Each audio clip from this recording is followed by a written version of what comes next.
Anthony, ya estamos en Facebook. Solamente ya puede iniciar. Simplemente que me gustaría previamente saludar a Hernán Torres desde Colombia y a Grindy Evia desde México, que son personas desde la página didáctica de la filosofía. Y si me permite saludar a Jamie Esther Rosario, que es la que siempre entra de primero. Ya a partir de ahí ya... Adelante, Anthony. Muchas gracias. Muchas gracias. Entonces tú me dejaste poner ahí a Franklin ahí. No, porque eso lo saludas tú ahora. Yo te estoy saludando a la gente que yo sé que tú no ibas a saludar. Sí.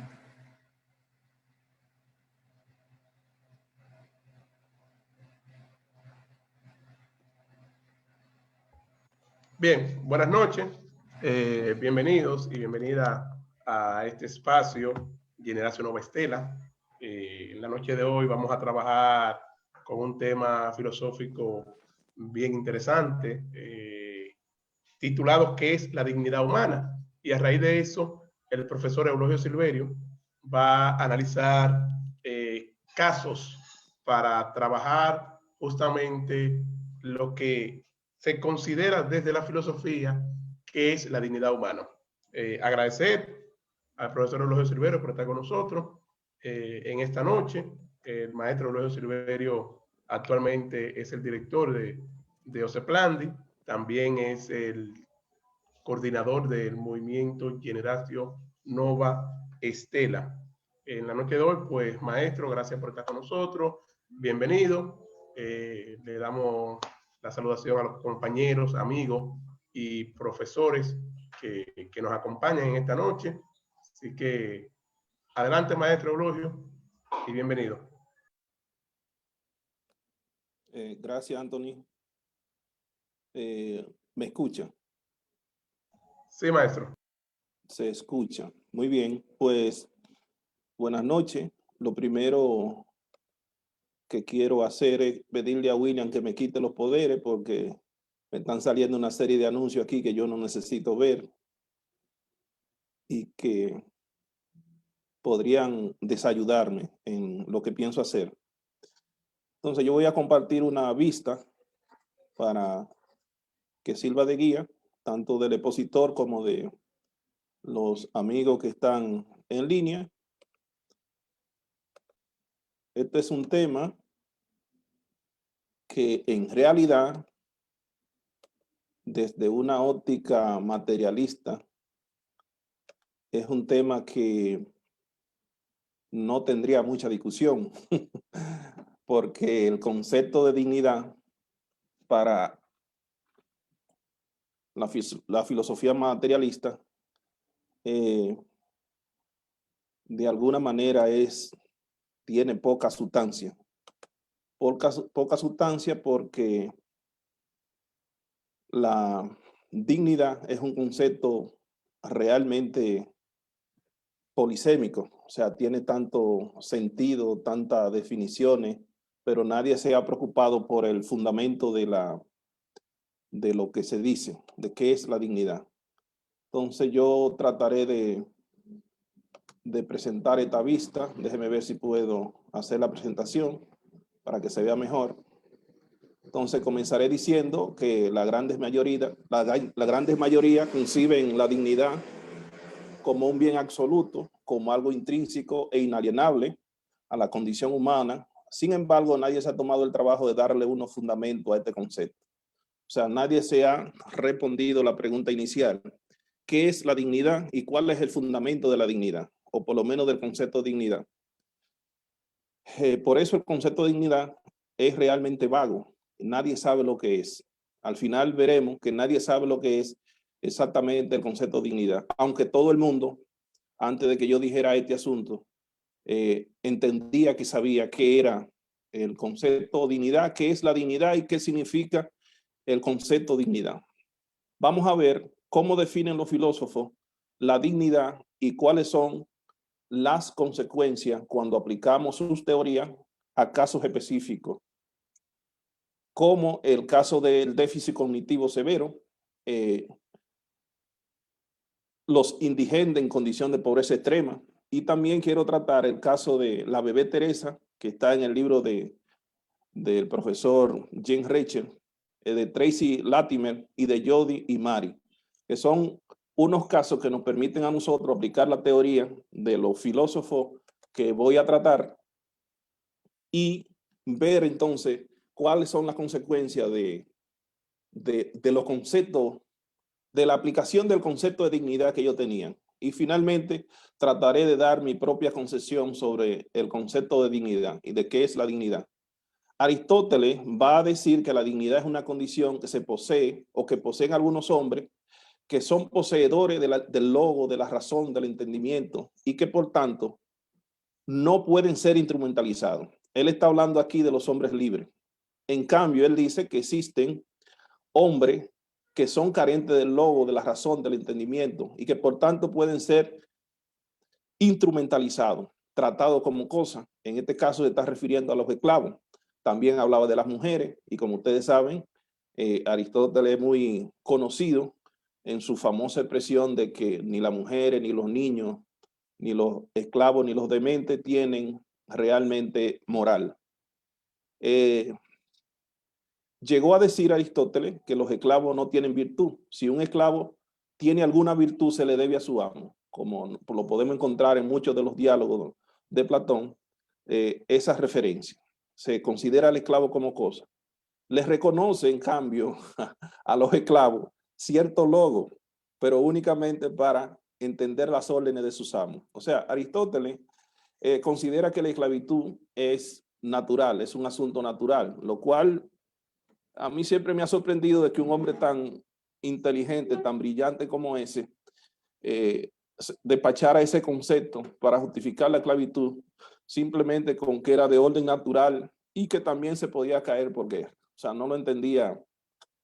Entendía que eso era como nosotros vemos hoy el asunto de la carne de los cerdos en la carnicería, la carne de los chivos, y le hacemos fiesta y nos comemos el pavo y toda esa cosa y no hablamos de ningún tipo de dignidad para esos animales. En el caso de esos animales, o sea que la vida de esos animales se puede despreciar, se puede eliminar sin ningún problema, sin ningún cargo. Supongo que más o menos eso le pasaba a Aristóteles en su época, que la cultura, como ustedes saben, nos forma por dentro y nos hace por fuera también.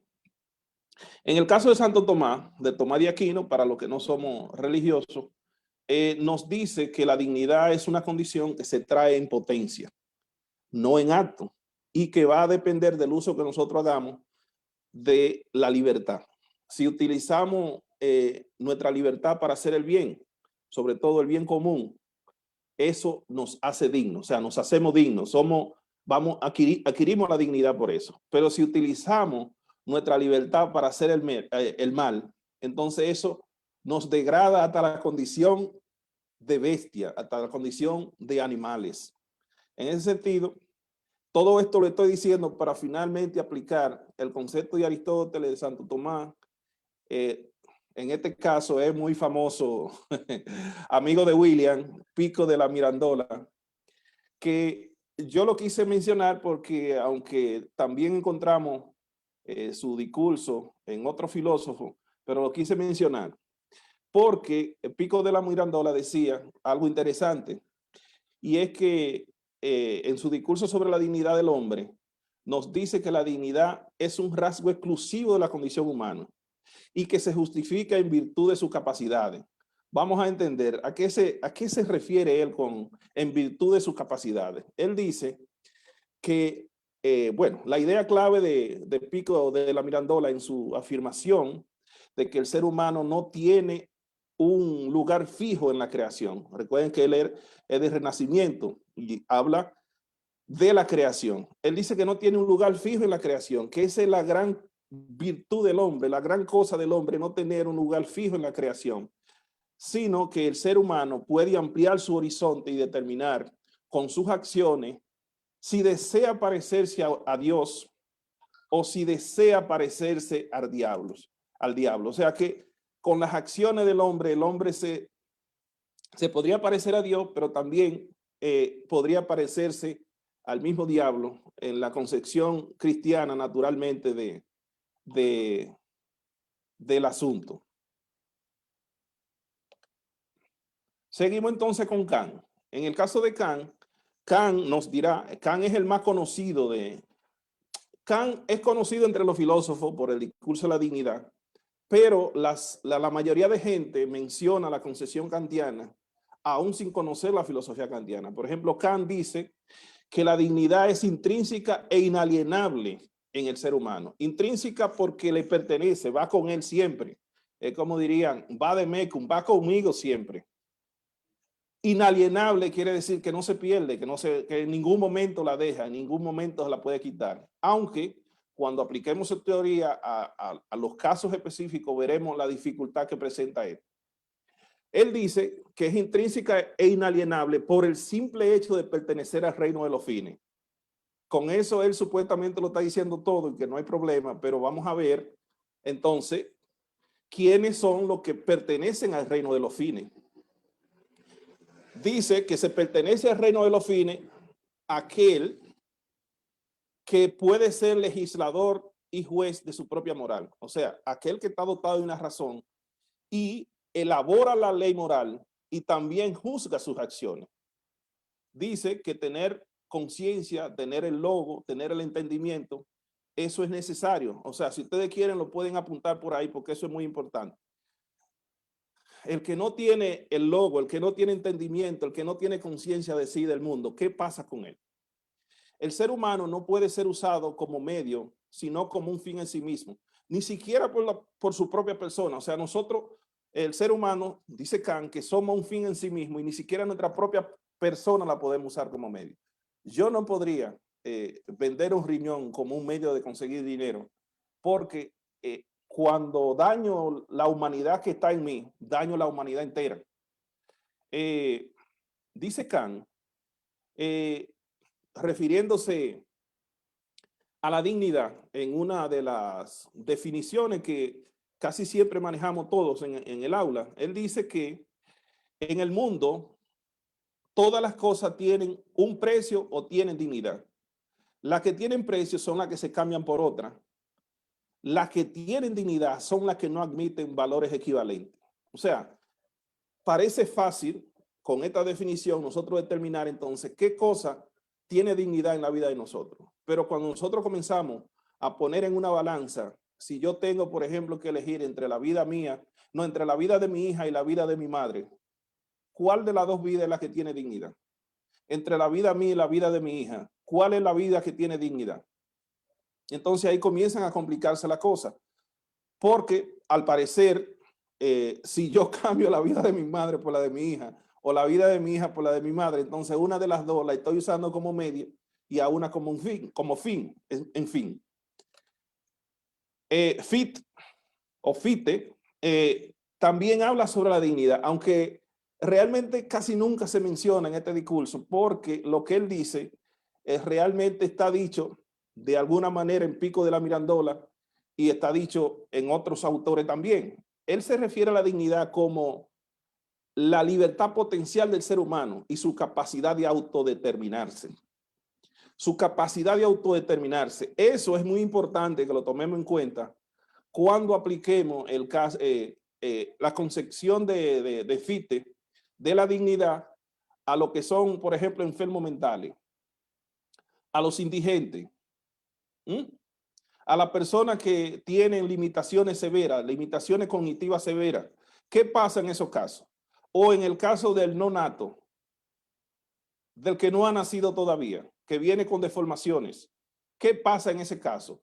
O podríamos decir en el caso de un niño de meses. El niño de meses no está en capacidad de autodeterminarse. Claro, él habla de la libertad potencial de autodeterminarse, pero hay casos, si nosotros recurrimos al cuento de la gallina degollada, que el caso de los 4 idiotas, ahí no habría capacidad, no habría potencialidad de autodeterminarse. Quise mencionar también, porque recientemente este autor, Peter Singer, que tiene un libro muy interesante, bueno, tiene muchos libros interesantes, pero el que quiero usar para este caso es el de la liberación animal, donde él plantea una serie de cosas ahí que son interesantes a la hora de evaluar los casos que vamos a trabajar al final. él dice que los seres humanos son considerados, o nosotros nos consideramos superiores a los animales irracionales por las siguientes razones. La facultad cognitiva. Nosotros inmediatamente nos dicen diferencia entre los seres humanos y los animales irracionales. Bueno, eso mismo, que somos irracionales, que tenemos capacidad de construir instituciones, de crear y creer en las ficciones. Tenemos un pensamiento complejo, tenemos todas esas cosas. Pero entonces este libro es como es un cebo para plantear una serie de cosas y luego venir con lo que él quiere concluir. Porque él dice, bueno, pero un niño pequeño no posee la capacidad cognitiva, aunque se podría decir sí, pero potencialmente la tiene. Bueno, pero uno que tiene limitaciones cognitivas severas no la tiene, ni tiene la potencialidad. También nosotros decimos que el dominio del lenguaje, la posesión de la agencia moral también es un asunto que nos distingue a nosotros de los animales irracionales. Pero, ¿qué pasa? Hay seres humanos o personas o individuos que no tienen la capacidad de agencia moral. También nosotros ponemos como una cuestión que nos distingue la capacidad de tener sentimientos y establecer vínculos emocionales con otros seres, entre nosotros. Pero casi todos los mamíferos pueden hacer eso, o los mamíferos todos pueden hacer eso. O sea, es tener sentimientos entre ellos. Entonces, ¿qué es lo que nos distinguiría a nosotros de ellos? Pasamos entonces a aplicar los casos, a ver las consecuencias de lo que dicen estos filósofos en casos específicos. ¿Qué ocurre si aplicamos los conceptos a casos específicos? Por ejemplo, la bebé Teresa. Para los que no conocen la historia, la bebé Teresa es una niña que nació en Miami y que nació con anencefalia, que es una condición, le dicen los niños sin cerebro, los bebés sin cerebro, nacen sin cerebro, simplemente con el talo cerebral, que es no va a pensar nunca. Y el promedio de vida también es muy limitado. Entonces, ¿cuál fue la situación? ¿Por qué saltó a la palestra la situación de la bebé Teresa? Bueno, que los padres decidieron muy open mind, ellos muy abiertos, muy noble, pretendieron donar los órganos de la niña. Los médicos también estaban muy de acuerdo que sí que se donaran los órganos de la niña, pero las leyes de ese país no permiten la donación con el donante vivo todavía. Pero el promedio de vida de ella eran de 10 o 15 días. 10 o 15 días. Murió finalmente a los 9 y no se pudieron donar los órganos. Ahora, la pregunta que uno se hace es, con relación a la dignidad, ¿pueden los padres donar los órganos de un hijo porque está en esta condición, que no va a poder desarrollarse, que no va a poder vivir? ¿Le pertenece, los órganos de su hija le pertenece a ellos? Si es así, entonces eso a lo que le llaman es una pendiente resbaladiza, porque si nosotros en este caso podemos coger los órganos de esta bebé para dárselo a otro, para salvar la vida de otros bebés que lo necesitan, es verdad, podrían salvarse muchos niños, pero la estamos instrumentalizando a ella, la estamos convirtiendo en cosa. La pregunta es si ella es cosa o si tiene su propia dignidad, aunque no tenga cerebro, aunque no pueda valerse por sí misma. Bueno, si aplicamos la teoría, por ejemplo, de Aristóteles, en ese caso, ella nunca podrá ser poseedora del logos, del entendimiento, de la razón, y por tanto, entonces puede ser instrumentalizada. En el caso de Santo Tomás, tendríamos que decir que como la dignidad está en potencia, ella no podrá hacer uso de su libertad porque no la tendrá nunca, ni para el bien ni para el mal. Así que queda excluida. Pero en el caso de Kant, que es el más problemático, porque Kant dice que por el simple hecho de pertenecer al reino de los fines, o sea, él dice que la dignidad es intrínseca y que es inalienable por el simple hecho de pertenecer al reino de los fines. Ahora, la pregunta que yo le hago a todos ustedes es, ¿pertenece ella al reino de los fines? ¿Tendrá esa niña alguna vez la capacidad de elaborar la ley moral que dice Kant para pertenecer al reino de los fines? ¿Podrá ella ser legisladora y juez a la vez? ¿Tendrá ella una conciencia alguna vez? Definitivamente no. Entonces, en este caso, parece ser que según la teoría de Kant, ella queda excluida de eso, queda excluida. Y no vamos a seguir aplicando el caso de Singer, que sencillamente quiere sustituir la palabra dignidad por la de calidad de vida. En este caso, la calidad de vida de esa niña es exigua, es escasa. Pero bueno, siempre uno se pregunta cuando hablamos de calidad de vida, en función de quién estamos hablando de calidad de vida, porque si hablamos de calidad de vida a partir de mí, que tengo esta edad, de que he vivido, de que vivo en una posición económica X, yo digo, bueno, la calidad de vida es tal cosa. Vivir por debajo de eso ya no tendría dignidad. Pero y otros que no han tenido mi tipo de vida, ¿piensa lo mismo? No, él puede conformarse con menos. Entonces, eso es muy complicado. El otro caso es de Tracy Latimer, que también lo menciona el profesor Richard en su libro. Es una niña de Canadá que tenía 12 años y que le habían hecho 20,000 operaciones. Es una niña que tenía la condición de que su cerebro no se desarrollaría más que a nivel intelectual de un bebé de 3 meses. Entonces, finalmente, el padre, el señor Latimer, un día aprovechó que la familia estaba para la iglesia y la metió en su camioneta y le metió un tubo al muffler y le dio una muerte dulce, lo que se llama una muerte dulce.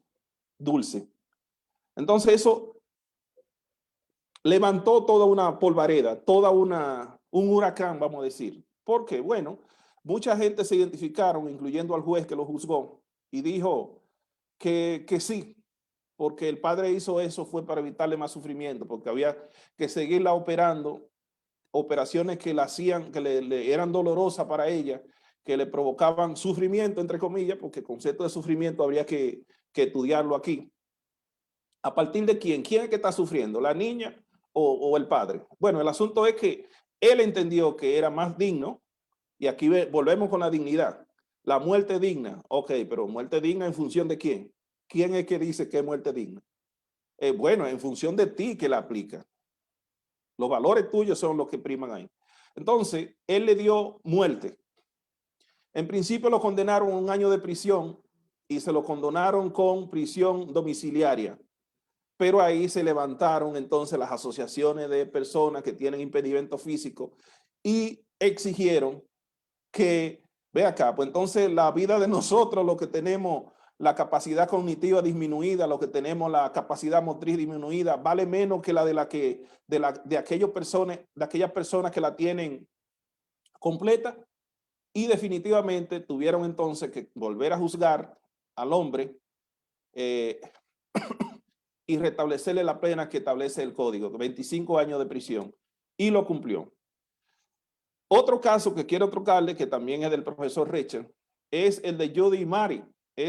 Son siamesas en Inglaterra. Bueno, nacieron en la isla de Malta, pero bueno, se trasladaron a Inglaterra y en Inglaterra fue que se resolvió este problema. Como ustedes pueden ver ahí en la gráfica, nacieron, una sola niña era la que tenía los órganos vitales, o sea, tenía el corazón, los pulmones y todo eso. ¿Y qué ocurre? Que un cuerpo no podría vivir mucho, digo, un cuerpo, 2 cuerpos en este caso, con ese solo corazón, con ese solo pulmón, y era necesario separarla para que una de las dos pudiera vivir. Pero ¿qué ocurre? Que la madre y el padre son católicos militantes, y dijeron que no, que ellos no iban a autorizar eso, que no lo iban a autorizar y que eso era un asunto que lo tenía que decidir Dios. Si tenía que vivir una de las dos, pues iban a vivir en esa condición, y si tenían que morir, porque murieran las dos.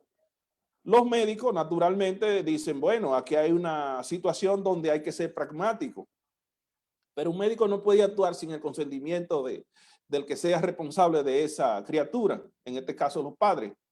Entonces recurrieron a la Suprema Corte y la Suprema Corte ordenó que la separaran y la separaron y una de las dos niñas vivió. Jody vivió. Entonces, la pregunta que uno se hace es, ¿la otra Mari no tenía dignidad la vida de ella? ¿La vida de ella no tenía dignidad? ¿Podría ser instrumentalizada, cogida como cosa?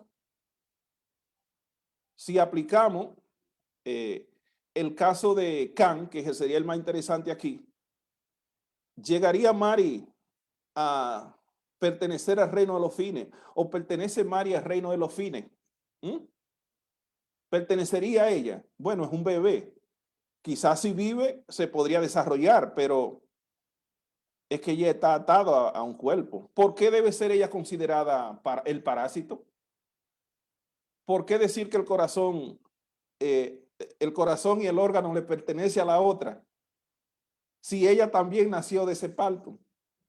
En fin, otro caso, y este ya es muy local, muy local.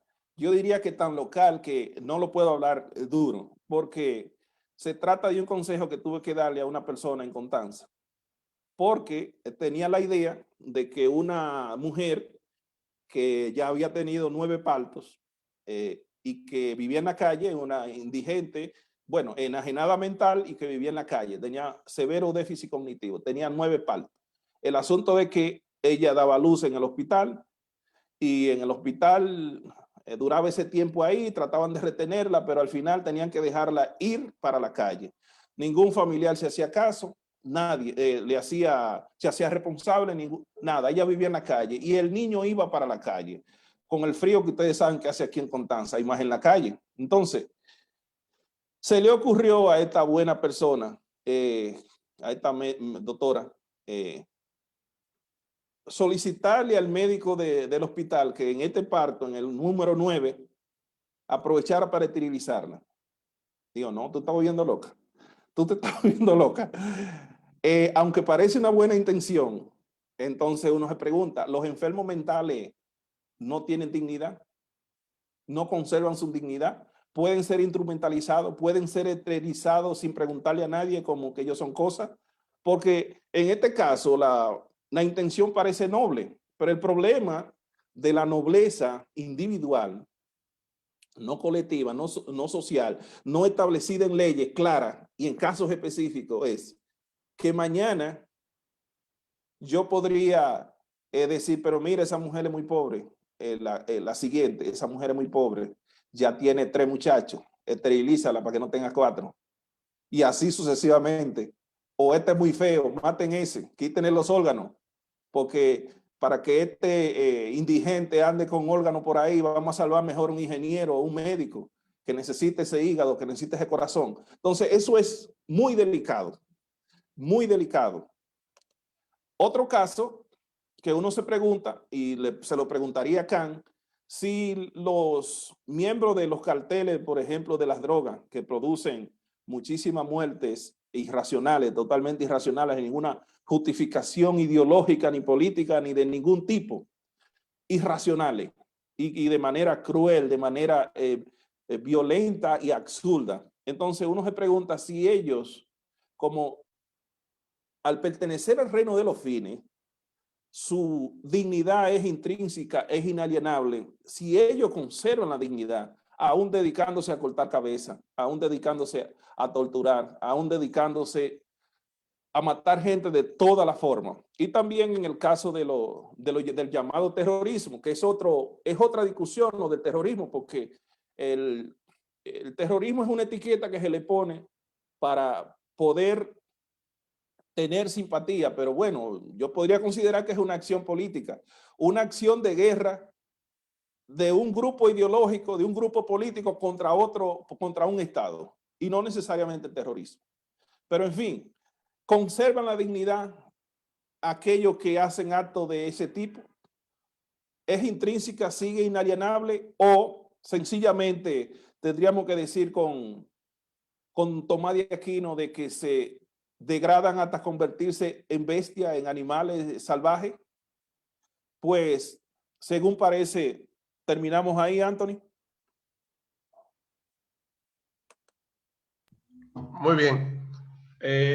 Bueno, creo que en este momento es parte para las preguntas. Si los compañeros tienen alguna pregunta sobre la presentación del maestro, alguna inquietud justamente, y qué concesión tenían hasta este momento también, porque eso es bueno saberlo.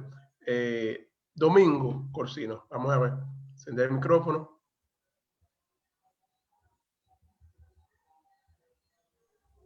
Domingo.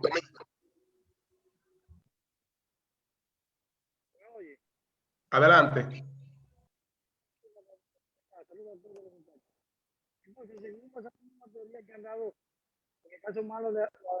Se escucha bajito a Domingo. ¿Se escucha bien? Ahí sí, más, se escucha más o menos. Domingo, hable como un hombre, Domingo.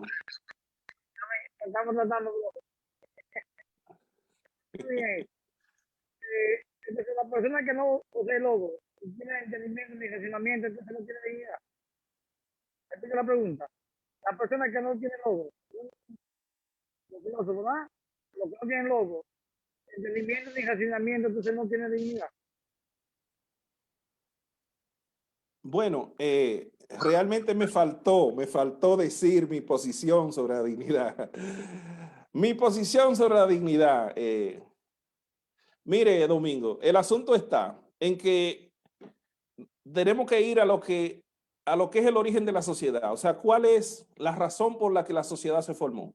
Entonces, si seguimos a Platón en la República, Platón va a decir, no, bueno, la sociedad se forma cuando los débiles se juntaron para defenderse de los fuertes. Pues precisamente sí.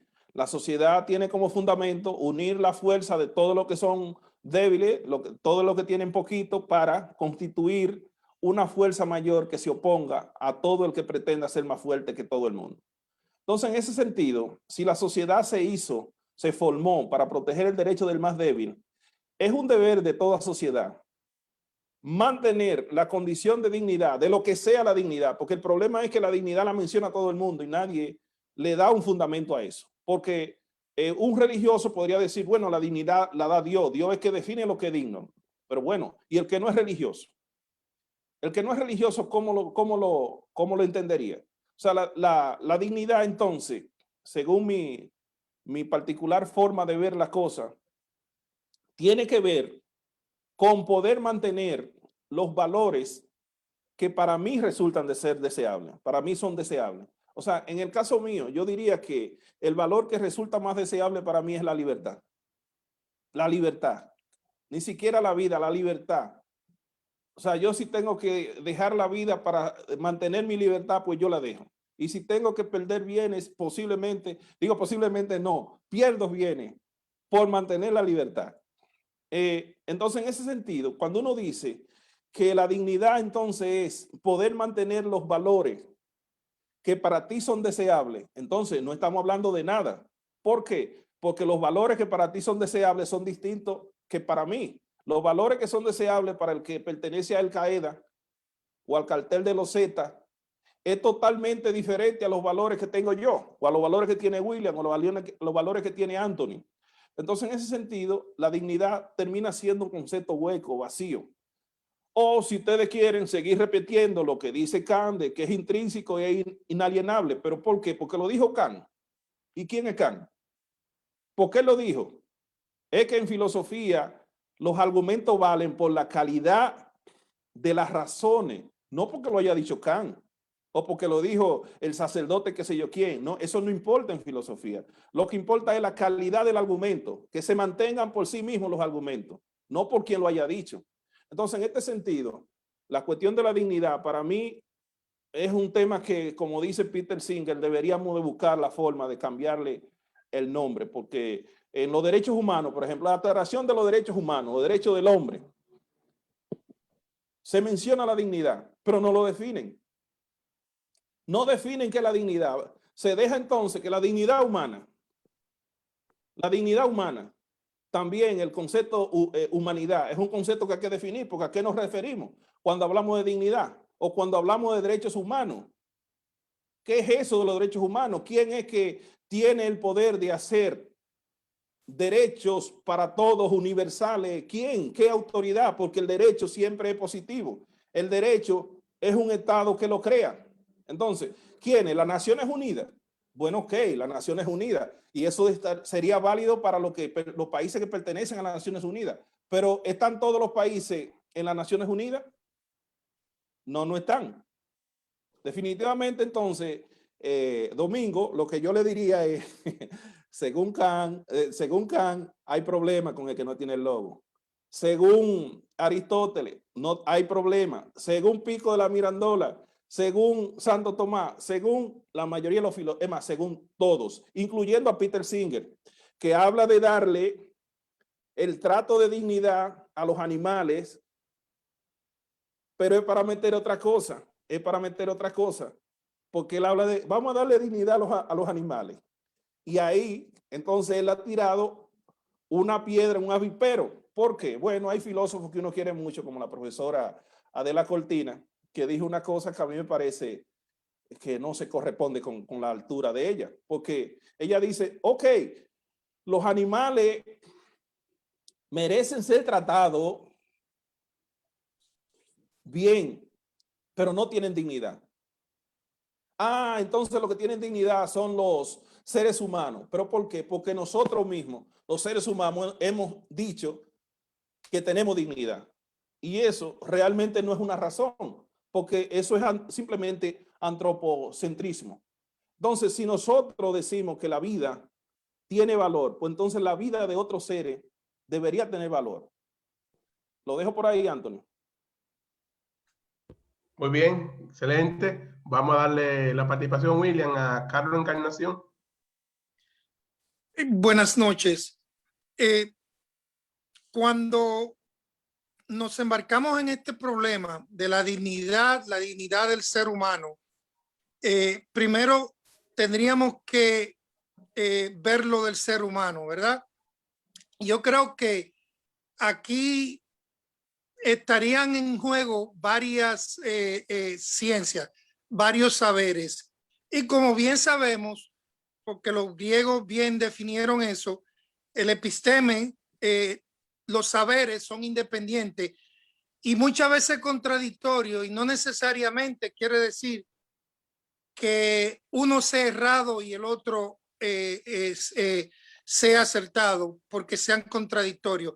¿A qué tres saberes estarían en juego aquí? Bueno, estaría el saber científico, qué es vida, qué es vida humana, qué es vida de la especie humana. Eso lo determinaría la ciencia. Estaría el saber filosófico y estaría el saber teológico. Y dentro del saber filosófico habría que verlo también desde el punto de vista de la ontología. Si ese ser es humano, si ese ser pertenece a la categoría en que tiene dignidad. Entonces,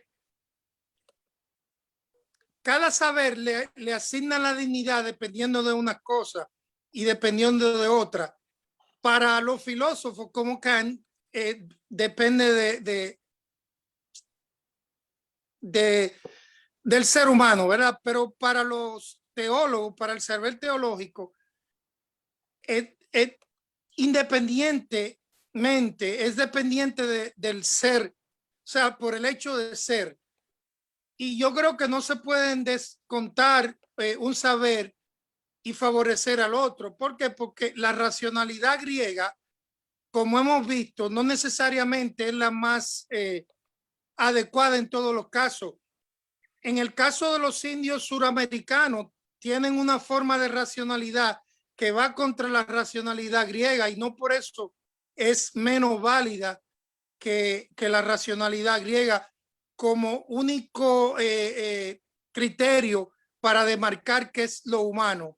Entonces, mi pregunta es esa. ¿Cabría aquí el examinarlo desde diferentes ópticas, el problema, para no restringirlo, para no reducirlo a un solo saber? Bueno, siempre cabe el enfoque multidisciplinar. Eso es, no es que si se puede, sino que es obligatorio. Y sobre la dignidad, cada disciplina tiene un discurso distinto. Inclusive, para las diferentes corrientes filosóficas, el concepto de dignidad tiene un enfoque distinto. Yo he tratado de hacer un enfoque materialista hasta donde se puede del asunto de la dignidad. Naturalmente, eso no quiere decir que el único enfoque sobre la dignidad, la única opinión que es válida, es el enfoque que yo estoy haciendo o que hace el materialismo. Yo creo que en este asunto, como para mí es válida la definición de que la dignidad es poder mantener los valores que para nosotros, que para mí como individuo son deseables, pues entonces el que es religioso sencillamente se acoge a los valores de dignidad que él entiende, y el que es científico también. Ahora, socialmente, la sociedad no puede dejar eso a la libre. La sociedad define a través de las leyes lo que de alguna manera entiende dignidad. Por eso están el intento de formar unos famosos derechos humanos, que son un conjunto de enunciados éticos que van todos referidos a preservar sobre todo la integridad física de los individuos y de los grupos también. O sea que todo discurso en este sentido es válido, el de los religiosos también. Nadie ha pensado de que el discurso racional o la racionalidad griega es el único discurso que debe ser válido y prevalecer, sino que yo diría que la discusión sobre la dignidad es una discusión prácticamente estéril. ¿Estéril por qué? Bueno, porque si no podemos encontrar algo que le dé fundamento, entonces tendremos que dejar el asunto así. Los cristianos que fundamenten su discurso en lo que dice la Biblia, los musulmanes que lo fundamenten en lo que dice el Corán, y así sucesivamente. Cada cultura, como decía Genófanes, cada cultura crea sus propios dioses a su imagen y semejanza. Entonces, cada cultura, cada grupo que defina la dignidad como entiende. Porque no hay otra también, porque ahí viene el problema de el multiculturalismo. El multiculturalismo. Entonces, cada cultura tiene una visión de la dignidad que es distinta. Por ejemplo, nosotros tratamos siempre el caso de en la India, que hay una comunidad donde las madres envenenan a una de sus hijas o a dos de sus hijas y el padre es muy pobre.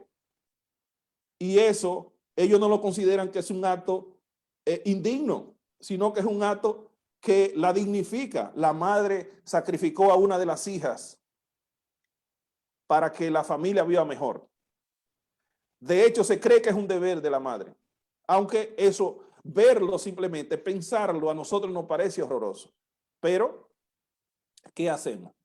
¿Educar a esa gente con nuestros valores o sencillamente mostrarle otra forma de vivir? Anthony, termino ahí. Bien. Hay una pregunta desde Colombia. Adelante, daré paso y después maestro Francisco. Hernán Torres. No es una pregunta, sino es un comentario que yo quisiera hacer con respecto a la concepción que yo tengo de la dignidad. Yo pienso que la dignidad se mide es como aquellas condiciones mínimas de existencia que se merecen todos los seres humanos por el hecho de ser como tales, o mejor, es un reconocimiento ontológico por naturaleza que le corresponde a todos los seres humanos. Eso por un lado. Por el otro lado, la dignidad humana o la dignidad en términos macro se puede concebir como un receptáculo, como una vasija, digámoslo así, donde se depositan todos los derechos universales del hombre, arrancando por la libertad, que la libertad no es un derecho, sino que es un valor, es el valor más preciado que tiene el ser humano. Yo diría que de la libertad arranca y es el trampolín para concretizarse la dignidad humana, y la dignidad está representada en tres frentes, que es un principio, un valor y un derecho. Entonces, en el esquema jurídico, la dignidad humana comprende desde el derecho a la vida hasta la libertad de asociación. Digamos que es un concepto que, aunque tiene muchos frentes para poderlo definir, es, digamos, la garantía de existencia mínima que debe tener una persona por el hecho de ser como tal. O mejor, podríamos decirlo en términos más jurídicos, ser una persona, ser sujeto de derechos y tener obligaciones. En el caso de los propuestos por el conferencista, pues todos tienen dignidad. Lo que pasa es que la dignidad, si la concretan en el ejercicio de un derecho y lo extralimitan en su ejercicio, pues ya es un abuso como tal. Entonces ya habría conflicto entre derechos fundamentales que están arropados por el concepto de dignidad como tal, pero toda la dignidad está comprendida en los derechos. Muy bien. Es que, Bien. como sabemos, todo derecho es artificial, es social y alta arbitrario también. Se pretende que el derecho esté con la costumbre, pero no necesariamente. Entonces, sí, bueno, si trabajamos la dignidad a partir de lo que es el derecho, pues nosotros podríamos ponernos de acuerdo y decir perfectamente lo que es la dignidad. Llegamos al consenso de que la dignidad es esto y lo otro, pero si vamos a la visión filosófica del asunto, realmente encontramos que el concepto de dignidad está vacío por donde quiera. Está vacío por donde quiera porque carece de un fundamento que sea universal. Los mismos creadores, los que redactaron los derechos humanos, el primer modelo de derechos humanos, dijeron en su discurso, sencillamente, miren, todo lo que estamos diciendo aquí está muy bien, pero que nadie nos pregunte cuál es el fundamento de todo esto que estamos diciendo. Como cuestión jurídica, como derecho, como imposición o como consenso, está muy bien. Sí, estoy de acuerdo con usted de que podemos definir la dignidad perfectamente. Ahora, usted no negará, de hecho usted lo sabe, de que a nivel de la discusión filosófica, todo lo que se ha dicho aquí y todo lo que se dirá mañana, sencillamente es para simplemente iniciar el debate de nuevo, porque no hay una concesión de la dignidad que nos permita a nosotros quedarnos tranquilos y satisfechos. Muy bien, Anthony. Maestro Francisco Acosta. Bien, buenas noches, Eulogio. Excelente debate. Esto más que un debate, una provocación, ¿verdad? Una provocación. Pero son de los dilemas éticos. Yo creo que está en el ámbito de los dilemas, que no importa lo que uno diga, siempre habrá algo más que decir. Eso es un poco difícil. Pero me llama la atención porque la dignidad es un principio o es un valor. Eso por un lado, ¿verdad? Y cuando hablamos de vida digna, ¿hay una vida que sea indigna entonces? ¿Cuál sería la vida indigna? Lo dejo hasta ahí. Bueno, también se habla de muerte digna, profesor. Entonces, en el concepto de muerte digna, uno se pregunta, bueno, ¿y es que hay una buena muerte? ¿O la muerte siempre es mala? Yo creo que la muerte siempre es mala, entonces no hay una muerte digna. Eso es sencillamente palabras bonitas, de que muerte digna. Oh, tú me estás hablando de una muerte digna desde el sujeto que contempla la muerte del otro. Oh, qué digno murió fulano. Pero el que está muriendo no está teniendo una muerte digna, simplemente está teniendo muerte. En el caso de si hay vida digna, ¿fue que usted dijo, profesor? Sí, sí. Sí, vida digna. Sí, perfectamente, claro. Podemos hablar de vida digna a partir de los propios valores que uno tiene. Por ejemplo, yo, como tengo una escala de valores, ya yo sé lo que es vida digna para mí. Ahora, no lo sé para usted. Yo estoy claro en una serie de cosas de que si me veo en tales condiciones, prefiero no seguir. Bueno, yo tengo mi concesión de la dignidad, de lo que es dignidad para mí. Ahora, esa concesión de dignidad que yo tengo aplica para mi madre o aplica para mi tía. Una tía que yo vi morir en el campo, que estaba sufriendo terriblemente. Y bueno, como uno vive pensando en esta cosa, a mí se me ocurrió llamar a una persona para que me dijera de una droga que pudiera calmarle el dolor y que muriera más tranquila, porque de todo modo estaba muriendo. Pero antes de marcar el teléfono, digo, pero yo me estoy viendo loco. Estoy viendo loco. Porque lo que es vida digna para mí no es necesariamente vida digna para ella. Quizá para ella morir entre dolor y que sus hermanas le estuvieran pasando la mano era morir dignamente. Entonces, no necesariamente lo que es vida digna para mí es vida digna para Anthony, vida digna para William, vida digna para los demás. Entonces, en ese sentido, yo me quedo con la elaboración que he hecho de que la dignidad es uno poder mantener, preservar los valores que para uno considera deseable, considera bueno. Porque aquí recuerdo el caso que yo mencioné en un libro que escribí sobre precisamente problemas morales. Que es un señor que finalmente se suicidó, se ahorcó. La concesión de dignidad que él tenía, él consideró, y me lo decía, porque yo tuve que enfrentarme, era una persona cercana, me decía, mira, si hay algo por ahí que uno se pueda tomar, que me quite este dolor, aunque yo muera ahora mismo, yo lo prefiero, yo lo quiero. Bueno, imagínese usted, para mí sé lo que quiero, pero yo no puedo meterme en eso. En un familiar, yo no puedo meterme en eso. Eso que lo resuelvan los hijos de ellos. Entonces actué de manera, vamos a decir, cobarde, porque no es otra cosa, pero yo no puedo tirarme ese muerto encima y digo, no, yo no vuelvo por aquí. Yo no vuelvo por aquí porque este hombre diciéndome que si, que si no aparece algo por ahí que lo ayude a morir tranquilamente, pues un día voy a caer. Entonces, mi mamá sí asistía y me decía, mira, fulano, hasta que finalmente él mismo se ahorcó. O sea, él tomó la decisión de ahorcarse.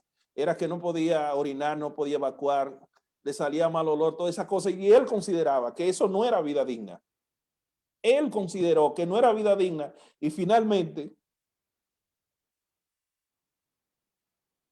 se ahorcó. Y al ahorcarse, pienso yo, que fue su último acto de dignidad. Pero eso es para mí. Para uno que sea religioso diría, bueno, este tigre se fue al infierno. se dañó al final. No resistió lo último, el chin que le faltaba.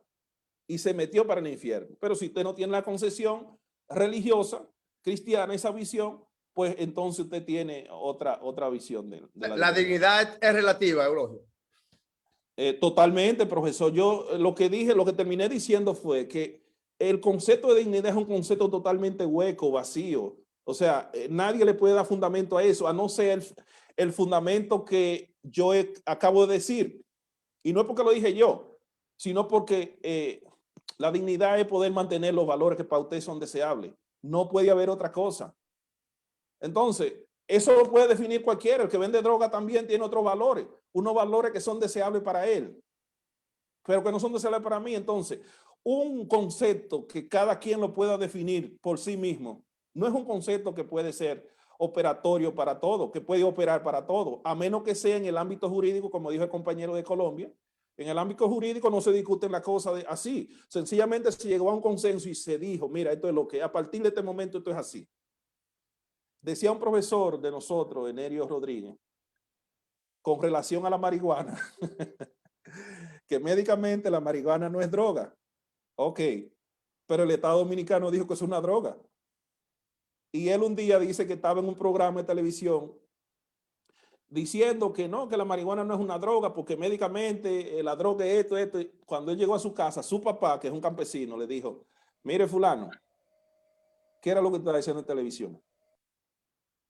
Si el Estado dijo que eso es una droga, pues eso es una droga a partir de ahora.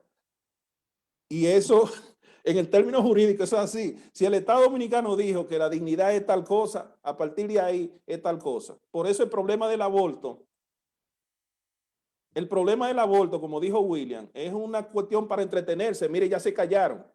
Ya no, nadie está hablando de eso, porque pueden aprobar cualquier cosa, pero cuando lo aprueben, hay que ir entonces al Tribunal Constitucional a ver qué dice la Constitución, porque ninguna ley que esté por debajo de la Constitución puede chocar con lo que dice la Constitución, y la Constitución no dice que hay vida humana a partir de la misma concepción, a partir de la fecundación.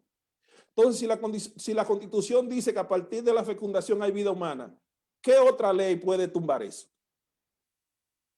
O sea que eso era entretenimiento, perder tiempo, porque en el Tribunal Constitucional eso se iba a caer, o a menos que se modifique la Constitución y se quite eso de ahí. Termino ahí, Anthony. Bien, Franklin, gracias, maestro. Franklin. Eulogio, Radamés Silverio te manda saludos por el Facebook Live. Marlon Mesa hace un comentario de que excelente la participación, la actividad Guerrero por igual. Los chats están por donde quiera explotando, felicitando por la participación suya. Gracias. Micrófono a Franklin William. Sí, vamos a ver. Yo supongo que eso es porque son amigos míos todos. No. La acción ha quedado excelente. Parece que eso voy a decir con danza. Y esa dietica para allá le está haciendo mucho bien. Estela Vega Rodríguez en el Facebook, Eulogio, dice: y los seres que instrumentalizamos para que nos sirvan de alimento, ¿habría que reconocerle dignidad? Bueno, yo decía que Peter Singer tiene una tesis sobre eso, de que reconocerle dignidad a los animales, porque es una vida que sufre, el concepto de sufrimiento, por lo menos siente dolor. Los animales sienten dolor cuando se le mata, cuando se estresan, cuando saben que van a morir, o cuando huelen la sangre y esas cosas, se estresan. Entonces, hay filósofos, ya es una discusión muy seria, de que se le extienda la cuestión de la dignidad, inclusive de derecho, ya el campo jurídico, a algunos animales que se consideran superiores. Y el debate no es absurdo. ¿Por qué no es absurdo? Bueno, porque si nosotros decimos que los animales no tienen dignidad porque son irracionales, entonces, ¿qué pasa con el demente? Con el que es enajenado mental, totalmente. O el que está en coma, en un coma irreversible. O el que nace sin cerebro como esa niña. Entonces no está en la misma condición de animalidad. Lo podemos instrumentalizar, lo podemos coger para pieza como querían coger a la bebé Teresa. O podemos seguir haciendo lo que se hizo con la hermanita de Jody, con Mari. Podemos hacer eso, usar a uno en beneficio del otro. Entonces podemos nosotros asaltar por ahí a un indigente que tenga déficit cognitivo severo y coger los órganos de él para salvar otras vidas o para venderlo. ¿Podemos instrumentalizarlo?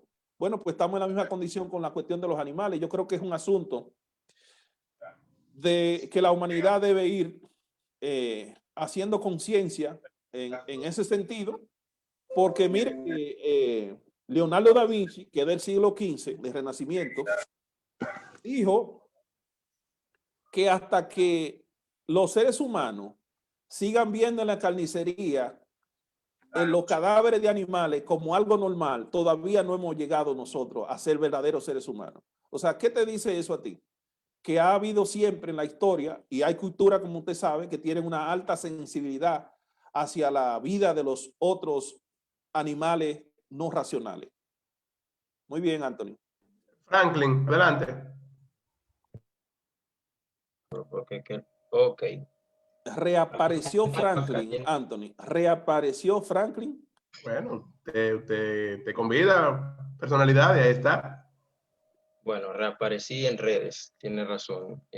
Maestro, saludo. Saludo. Hace mucho que no entramos en contacto. Cuando uno se enamora es así, uno bota a los amigos y deja la casa y se va y...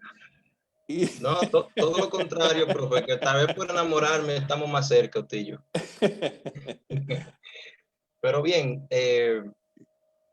Usted sabe que el concepto que tiene, voy a hacer aquí como una falacia ad populum, el concepto que tiene todo el mundo de lo que es dignidad siempre le dan un sentido social y es como uno de los puntos que usted también recoge, pero que la dignidad funciona si es en lo social como una especie de contrato para buscar el orden, ¿no? En este caso usted hace un planteamiento que como que deconstruye esa visión, porque usted dice que la dignidad tiene que ver con lo deseable. Entonces, si partimos de ahí, si mi voluntad es quitarle la vida a usted, o sea, mi dignidad tiene el poder de quitarle la dignidad a usted, o sea, que la dignidad es un desorden, si nos vamos a lo social. Eso es lo que yo dije. O sea, el concepto de dignidad es hueco. Hueco en el sentido de que o aceptamos una definición dogmática de dignidad o aceptamos un consenso. Bueno, aunque socialmente ni usted ni yo somos los que decidimos eso, usted oye, es la sociedad. Como decía Durkheim, no lo condenamos porque es malo porque lo condenamos. O sea, que son las sociedades las que dicen lo que está bueno y lo que está malo. ¿Usted entiende? Pero, por eso yo dije, la definición que más se acerca a una definición real de dignidad es la que yo elaboré en el sentido de que queda abierto para que todo el mundo defina la dignidad. Entonces, un concepto, repito, que cada quien lo puede definir, no es un concepto que puede servir para todo. No puede servir para todo, por lo menos para establecer orden social. En este caso, entonces, vamos a quedarnos con lo que dijo el compañero de Colombia, de que aceptar la definición de dignidad que dan las leyes. La ley es tan clara ahí de lo que es dignidad y de lo que no lo es. Usted no puede hacer eso según las leyes. Aunque para usted resulte deseable matar personas, sea parte de sus valores, de sus esquemas, la sociedad dice, no, eso está condenado y eso no te hace digno, eso te lleva a la cárcel. Anthony. Bien, ¿alguna otra pregunta? ¿Alguna otra pregunta? Bien, Bueno, como siempre decimos, Anthony, cuando no hay pregunta, o fue porque se hizo una buena exposición y todo el mundo entendió, o fue porque se hizo una cosa tan mala que nadie entendió y que nadie se interesó.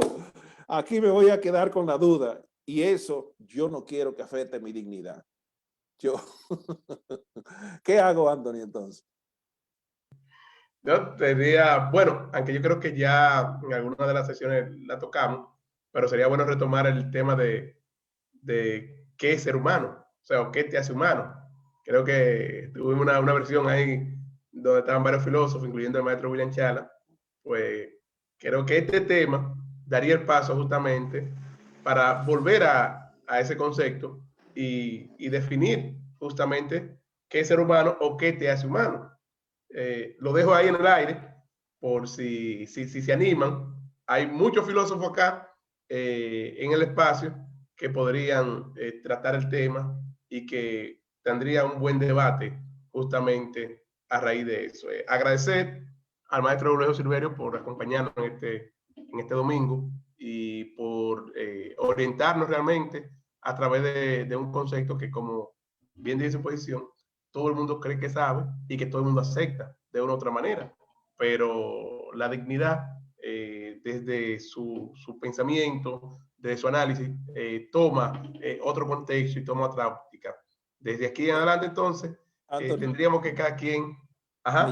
Me llama la atención que Víctor Álvarez, que está por ahí, se quedó totalmente callado. Eso es extraño. Seguro no le enciende el micrófono. William, ¿te le enciende el micrófono a Víctor? Se lo apagó. Hace rato que él está hablando solo ahí. ¿Cómo? Que no me abren el micrófono, no me abren el micrófono. Usted sabe que hay un boicot por ahí, ¿no? Se fue a comer un taco solo. Mire, a mí me parece que al final, al margen de lo que ha planteado el profesor, este asunto de la dignidad, en cualquiera de los aspectos que se trata, es como el agua. digamos que es un espacio personal, una decisión personal que adquiere el color, el sabor y la forma que cada individuo quiere darle. De manera que decimos que se es digno o que se vive dignamente. La acepción se puede utilizar en diferentes aspectos, pero en sentido personal, uno espera que el propio individuo se defina a sí mismo como ser humano y plantee lo que sería su ser social, su ser personal, en el amor, en el trabajo, en su relación con los demás, de manera digna. Entonces, hay un montón de cosas que puede meter en el vocablo, ¿no? Puede meter ahí el respetarte a ti mismo, la propia autoestima, el decidir que no va a permitir injusticia y que vas a defender como un héroe todo tipo de injusticia, el decidir que vas a respetarte, que vas a ser una persona de principio y vas a tomar de los valores que existen, lo que te hayan enseñado o con lo que tú estés de acuerdo y lo vas a meter en ese paquete. De manera que cuando actúa de esa forma, tú entiendes entonces que está actuando de manera digna. Por ejemplo, lo que se ha planteado ahí. Si yo tengo una concepción de la muerte y el final de la muerte, quizá deba respetarse, y lo vemos en la película, que todo el mundo está de acuerdo, que el vaquero vaya y le dé el balazo al caballo que se le partió una pata. Solamente es una pata que se le partió, pero en el contexto en que se encuentra en ese momento, un tiro en la cabeza es darle una muerte digna, pero eso está en la cabeza del vaquero. Probablemente el caballo quisiera otra oportunidad. Quizá el caballo quisiera otra oportunidad. En otro contexto, hay toda una película para salvarle la pata al caballo, aunque tengan que cruzarse el mar.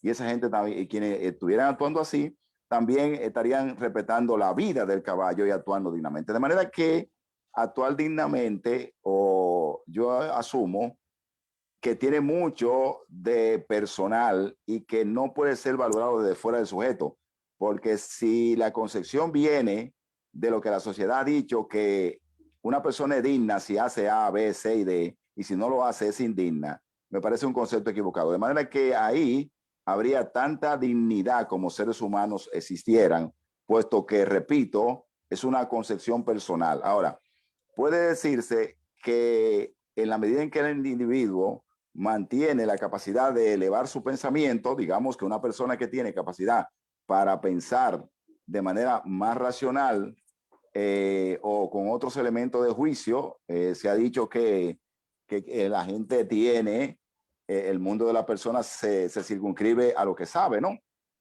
Entonces puede ser que una persona actúe para mí de manera indigna, pero puede ser que él, su repertorio conductual, su repertorio como ser humano, sus valores, le hagan actuar de la forma en que está actuando sin que él crea que esté actuando indignamente. Entonces, al final planteo que real efectivamente es una actitud que se ha tratado de diseñar desde el punto de vista social para aplicársela, por ejemplo, a los estados, a los gobiernos, cuando te dicen, este gobierno no permite que su pueblo viva dignamente. Bueno, entonces estamos diciendo que quizás no le respeta el derecho a la salud, el derecho al trabajo, el derecho a la seguridad, el derecho a mantenerse en su puesto. Ahora mismo, por ejemplo, con todos los despidos que están ocurriendo. Pero, repito, creo que esa construcción de actuar de manera digna es solamente un vocablo, es un receptáculo, es un envase en el cual nosotros podemos incorporar de forma individual, con la ayuda evidentemente de nuestro contexto, de cómo educaron nuestros padres y de cuáles son los valores que en el momento en que nos desarrollamos en determinado momento histórico de nuestra sociedad, son los valores que son primordiales y que son quizás socialmente más aceptados. Hay un momento en que definitivamente a las personas hay que dejarlas ser. Hay que dejarla ser y quizá entonces respetar lo que el otro quiere ser es una actitud digna. Entonces, en el fondo, cada uno debe tener un concepto de dignidad en función de lo que él mismo cree que es como ser humano. Bien, excelente. Muchas gracias, maestro Víctor Álvarez. Al inicio planteaba el maestro Víctor Álvarez que deberíamos de hacer un diálogo, un conversatorio, analizando el perfil psicológico de Trujillo, porque usted dio, maestro, ¿verdad? Así que ahí está en el aire justamente también el trabajo del perfil psicológico de Trujillo, un trabajo para los psicólogos e historiadores. Así que vamos a retomar ese tema. Bueno, creo que esto ha sido todo por hoy. Si no hay otra intervención, maestro Eulogio, para finalizar, adelante.